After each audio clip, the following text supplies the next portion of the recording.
You ever move somewhere thinking, finally, this is gonna be the place? That was me when I landed on Maple Glen. Quiet street, friendly faces, tree-lined sidewalks like something out of a Hallmark movie. And then 4 days and boom, there it was. A passive-aggressive note taped to my mailbox.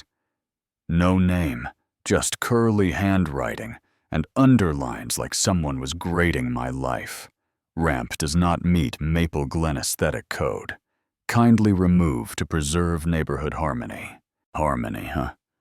That ramp wasn't just decor. It was how I got into my own house.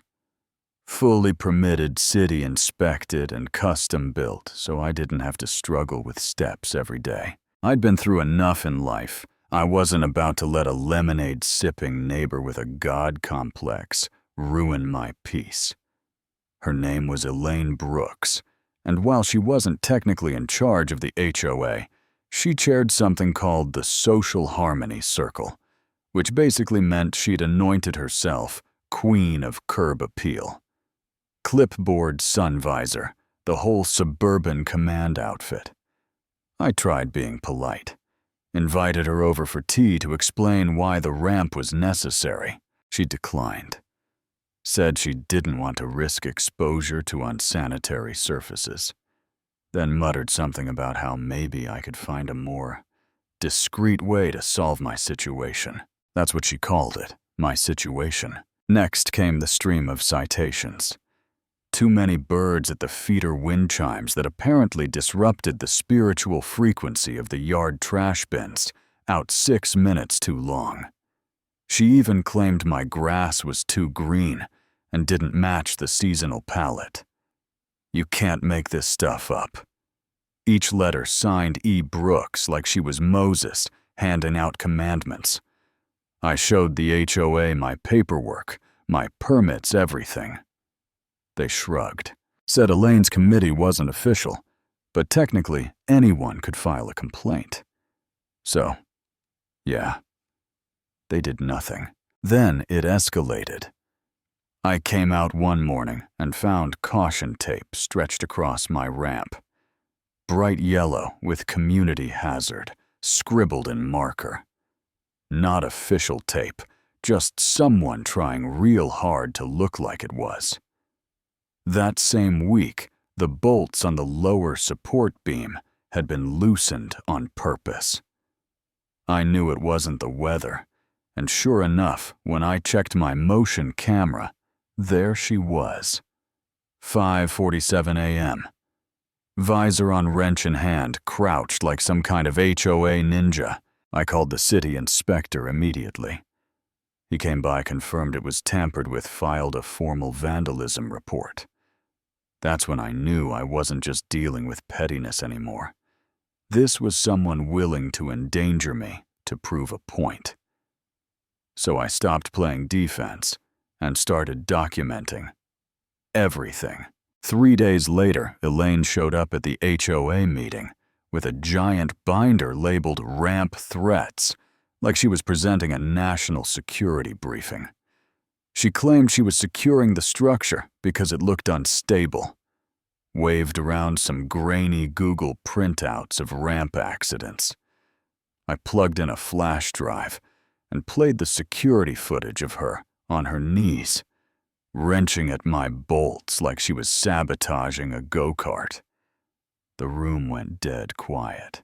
She stood up and said, "If no one else will uphold neighborhood integrity, I will." It was so dramatic you'd think we were on trial for war crimes, not discussing a ramp. But while she was busy performing, I was building a case. And while I was at it, I looked into her house.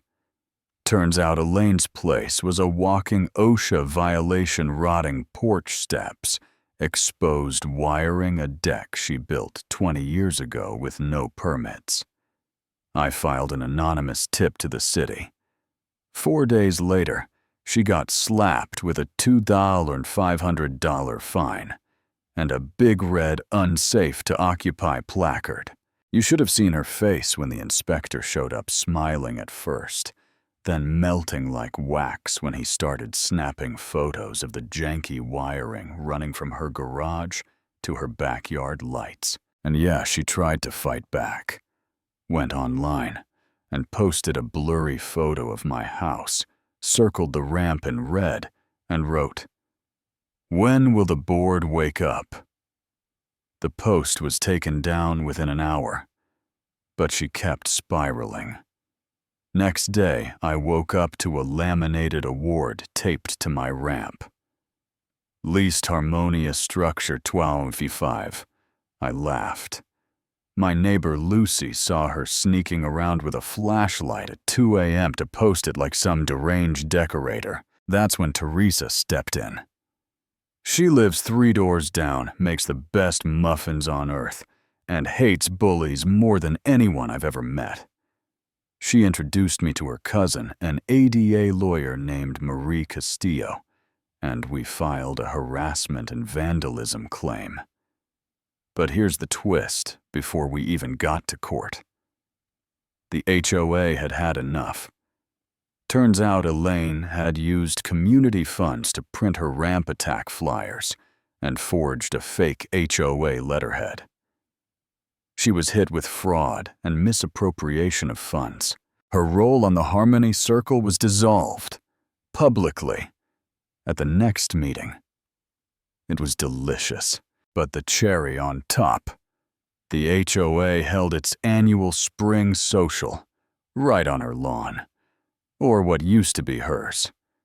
We set up food trucks, lawn chairs, a symbolic ramp painted rainbow and shaped like a heart. They asked me to cut the ribbon. I said, "This ramp used to be a problem. Now it's a party." Someone played a remix of This Is Me. Kids ran up and down the ramp screaming "Freedom Slide," and neighbors clapped like we'd just won the Super Bowl. Elaine sat in her SUV parked at the end of the street, arms folded behind her sunglasses. She didn't say a word, just watched. You'd think that'd be the end, but nope. A few weeks later, she tried to run for HOA president with a campaign called A Return to Visual Order. I wish I were joking. Flyers in pastel fonts, promises of neutral palettes and curb conformity. She lost in a landslide. One guy even wrote her name on the ballot and crossed it out. So yeah, my ramp's still here. Still solid, still beautiful. Not because it fits someone's narrow idea of harmony, but because it represents access and dignity. A right, not a decoration. And Elaine, she faded into HOA lore, the kind people whisper about when someone starts measuring mailbox height like it's the Da Vinci Code. But here's my question to you. What would you have done? Was I right to fight back? Or should I have painted the ramp beige and called it a day?